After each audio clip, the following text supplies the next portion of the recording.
Hello viewers, সঞ্চয় মিত্র official চ্যানেলে তোমাদের আরও একবার স্বাগত জানাই। এবং এবারের যে ক্রিসমাস এবং নিউ ইয়ার ইভের যে উইন্টার ভ্যাকেশনটা ছিল, তাতে আমরা সবাই মিলে ঘুরতে চলে গিয়েছিলাম দেওঘর এবং রাজগীরে, জাস্ট নিজের ব্যস্তময় জীবন থেকে একটু রিফ্রেশমেন্ট পেতে। আর আমার এই ব্লগটাতে তোমাদের সাথে শেয়ার করব আমার দেওঘর ভ্রমণের অভিজ্ঞতা। দেওঘরে কি কি দেখলাম, কোথায় কোথায় গেলাম, এই সমস্ত কিছু ডিটেল এই ভিডিওটার মাধ্যমে আমি তুলে ধরব। আমরা হাওড়া থেকে পাটনাগামী সুপারফাস্ট এক্সপ্রেস ধরে এসে পৌঁছেছিলাম যশোদি স্টেশনে। যশোদি স্টেশন থেকে ওখানে আমরা যেহেতু 10 জন মতো ছিলাম, তো আমরা একটা ছোট অটো টাইপের বা ম্যাজিক গাড়ি যেগুলোকে বলে, সেগুলো নিয়ে এসে পৌঁছেছিলাম একটা হোটেলে। এই হোটেলটার নাম নারায়ণা প্লাজা। তো আমরা যেহেতু 1 থেকে 1.5 দিনের মতো এখানে স্টে করছিলাম, তো এই জন্য খুব একটা লাক্সারিয়াস হোটেলে আমরা থাকিনি। এই হোটেলের চার্জ ছিল 1200 টাকা পার ডে। তো এটা জাস্ট আমি বাবা মা থাকবো বলে এই রুমটা নেওয়া হয়েছিল। এই রুমটা জাস্ট 3 বেডের একটা রুম উইথ অ্যাটাচ টয়লেট। তো তোমাদেরকে একটুখানি দেখিয়ে নিই। এটা যেটা বললাম, জাস্ট কিছুদিন থাকবো, সেই জন্য আমরা খুবই নর্মাল একটা ঘর নিয়েছিলাম, এই আর কি। তোমরা সাথে থাকো এবং দেখতে থাকো পুরো ভিডিওটা। মর্নিং ভিউয়ার্স, এখন আছি আমি দেওঘরে। খুবই ঠান্ডা, ভোর এখন 7:30 মতো বাজে। তো আমরা যাচ্ছি বাবা বৈদ্যনাথ ধামে পুজো দিতে আর ভিজিট করতে, দেখতে। তো চলো এগোই, তোমরা দেখতে থাকো, তোমাদেরও দেখাবো সব কিছু। পুজো দেওয়ার জন্য আমরা কালেক্ট করেছিলাম এই পবিত্র গঙ্গাজল এবং ফুল, এবং একটা পান্ডা আমাদের পুজো দিয়ে সংকল্প করিয়ে দিয়েছিলেন। দেখছো কত ভিড়। আমরা প্রায় 4 থেকে 4.5 ঘন্টা লাইন দিয়েছিলাম, সকাল 8টা থেকে 1টা অবধি, এই বাবা বৈদ্যনাথ ধামের মহাদেবকে দর্শন করার জন্য। বাবা বৈদ্যনাথ ধাম আমাদের ইন্ডিয়াতে যে 12টি জ্যোতির্লিঙ্গ আছে তার মধ্যে অন্যতম, যেখানে তুমি মহাদেবকে স্পর্শ করে তার মাথায় জল ঢেলে পুজো দিতে পারো। এখানে মেন একটা মন্দির রয়েছে যেটা শিব মন্দির, এবং আরেকটি মন্দির হচ্ছে পার্বতীর মন্দির। এবং দেখছো যে লাল সুতোগুলো ঝুলছে একটা মন্দিরের চূড়া থেকে আরেকটা মন্দিরে। এটা বেসিক্যালি হচ্ছে মানুষজন নিজের স্পিরিচুয়াল বিলিভ বা মনস্কামনা পূর্তির জন্য গাঠবন্ধন টাইপের করে একটা মন্দিরের চূড়া থেকে আরেকটা মন্দিরে। পুজো দেওয়া খুব ভালোভাবেই সমাপ্ত হলো। এবার তোমাদেরকে ঘুরিয়ে দেখাই মার্কেটটা। তোমরা সবাই জানো যে দেওঘরে পেঁড়া খুবই বিখ্যাত, তো আমরাও কিনবো অবশ্যই, যাওয়ার আগে একটু তো নিতেই হবে।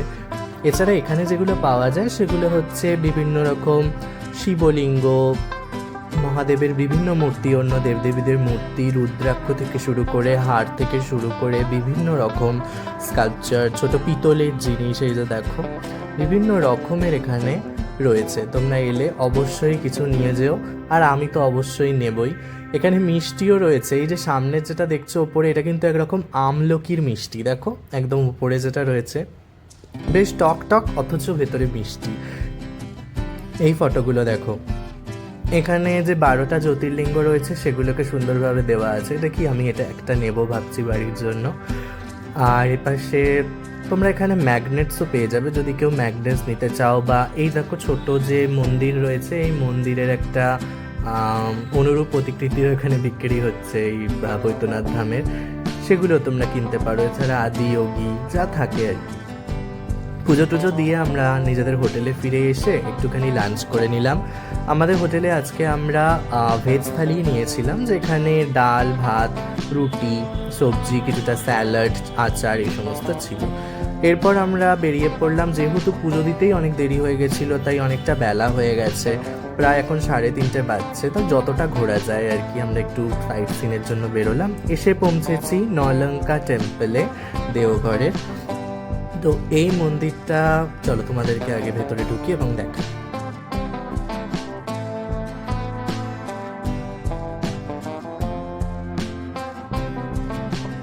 নলঙ্কা টেম্পল হচ্ছে, যেহেতু দেওঘরে অবস্থিত, দেওঘর ঝাড়খণ্ডে, এটা একটা খুবই সুন্দর বিউটিফুল টেম্পল, যেটার মধ্যে রয়েছে হচ্ছে রাধাকৃষ্ণের মূর্তি। এটা ভেতরে রাধাকৃষ্ণ পূজিত হন। আর এই মন্দিরটার আর্কিটেকচারাল স্টাইল বা দেখতে আপাত দৃষ্টিতে আমাদের যেরকম মনে হবে, খুবই সিমিলার আমাদের ওয়েস্ট বেঙ্গলেরই হাওড়ার যে বেলুড় মঠ রয়েছে সেটারই মতো, একদমই তাই, তাই না? দেখো এখানে বেশ অনেকগুলো চূড়া রয়েছে, বোধহয় 9টা মতো চূড়া রয়েছে। আর এই মন্দিরটা প্রতিষ্ঠা করেছিলেন হচ্ছে একজন রানী চারুশীলা, যারই স্কাল্পচারটা আমরা ওঠার মুখে দেখলাম আর কি। তো উনি এখানে 9 লক্ষ টাকা নাকি ডোনেশন দিয়েছিলেন এই মন্দিরটা তৈরি হওয়ার সময় প্রতিষ্ঠা করতে, সেই সমস্ত ব্যাপার। তো চলো তোমাদের মন্দিরটা ঘুরিয়ে দেখাই। এটা অলমোস্ট 146 ফিট উঁচু একটা টেম্পল, যেখানে খুবই সুন্দর করে ডেকোরেট করা, ভেতরগুলো সুন্দর একদম। ঠাকুরের কাছে তো ফটোগ্রাফি অ্যালাউড না, সেই জন্য আমি করতে পারলাম না, কিন্তু যতটা সম্ভব তোমাদের দেখানোর চেষ্টা করলাম আর কি।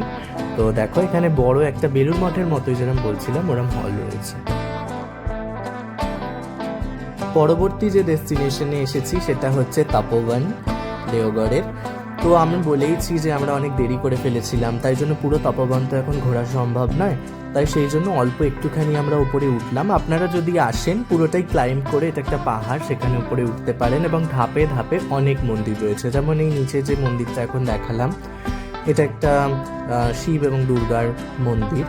এখানে দেখো এরকম সুড়ঙ্গর মতো একটা পথ রয়েছে, চলো আমি ঢুকে তোমাদেরকে দেখাই। কিছুই না, ভেতরটা খুবই অন্ধকার এবং লোকজনও রয়েছে। এর একটা ছোট্ট জানলা রয়েছে, বলা হয় নাকি এখানে সীতা ছিলেন যখন উনি এখানে আসেন আর কি, সেই সমস্ত বিলিফ।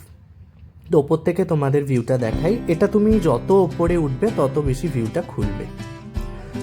এখন তপোবন থেকে বেরিয়ে আমরা এগিয়ে চলেছি ত্রিকুট পাহাড়ের উদ্দেশ্যে, বা ত্রিকুট পর্বত যেটাই বলি আর কি। তো এখন দেখো আমরা রাস্তায় আছি এবং দূর থেকে পাহাড়টা দেখাও যাচ্ছে, তাই না? ওই যে দেখো দূরে, সেটাই হচ্ছে ত্রিকুট পর্বত, ঠিক আছে।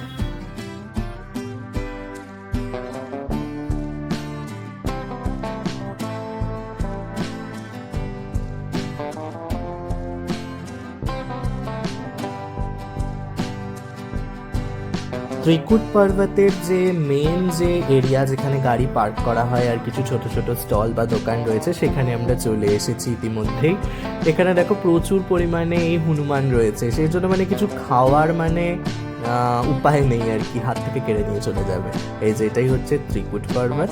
তো আমরা এখানে একটুখানি বসলাম, সবাই একটু চাটা খেলো। সেমভাবে ত্রিকুট পর্বতেও তোমরা ক্লাইম্ব করে ওপরে উঠতে পারো, যেহেতু আমাদের হাতে খুব একটা সময় ছিল না, তো সেই হিসেবে আমরা ঘুরলাম না, ওপরে ক্লাইম্ব করলাম না। এখানে সামনে কিছু মার্কেট আছে যেখানে আচার খুবই ফেমাস, বিভিন্ন রকম আমের আচার, লঙ্কার আচার, বিভিন্ন মিক্সড আচার বিভিন্ন রকম রয়েছে। আমি একটুখানি আমের আচার নিয়ে নিলাম, বেশ বাড়িতে মুড়ি দিয়ে খাওয়া যাবে। এবার চলেছি আমরা আমাদের পরবর্তী গন্তব্যে, এবং সেটা কি সেটা তোমরা দেখতে থাকো।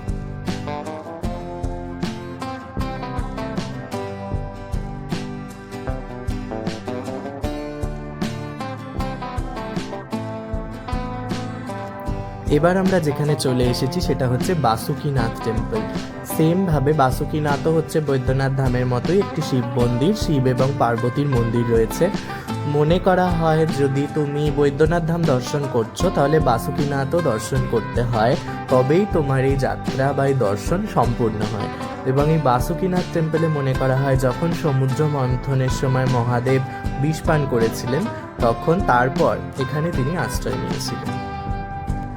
এবং আজকের ব্লগটা এখানেই শেষ করছি। চলুন সবাই হোটেলে ফিরি, দেখা হচ্ছে রাজগীরের পরবর্তী ব্লগে। Thanks for watching.